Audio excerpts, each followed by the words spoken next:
umaga na po. Kasi midnight na po dito. Susundo po tayo. Opo.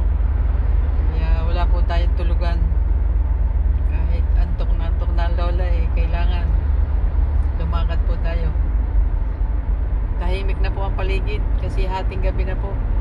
Opo. Yan, kaya ito po tayo naglalakbay.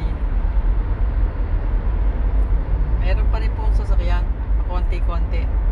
May nakakasabay pa rin po ako. Kasi dito naman po kasi city. Opo. Maano pa rin po ang mga tao.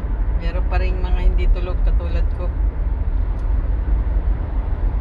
Ayan. Sundo po tayo sa paliparan. Sunduin po natin yung aking amo. Opo, tumawag po kanina. Sabi niya po, bakit hindi ka nasagot? Ay nako, pasensya na po tatay. Kasi po ay nagcha-charge po tayo. Ngayon ko lang po kinuha. Ngayon ko po nakita yung tawag nyo. Kaya po ako call back. O sige, mamayang alas 12 nandyan ako. Sunduin mo ako. Sige po, wala po problema. Ba't hindi ka nasagot? Kasi wala ka, nasa labas ka. Hindi po, maglilinis po ako. Kaya lang nandun sa kwarto yung panawagan. Sige, salamat, mamaya na. Sige po. Yun. Galit pa po pag hindi agad nakasagot galit. Ganun po talaga po kayo. Ngayon, ito po,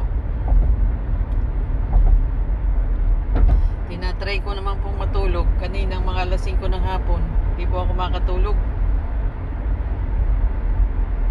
Hindi, umango na po ako ng mga alas 8. Binili ko po siya ng kanyang kaunting pagkain. Nilagay ko doon sa palamigan niya sa loob. Tapos yun, nanood po ako ng pelikula. Ayan, ngayon po namamakla yung mata ko nung mga alas 10. Opo, kaya lang po.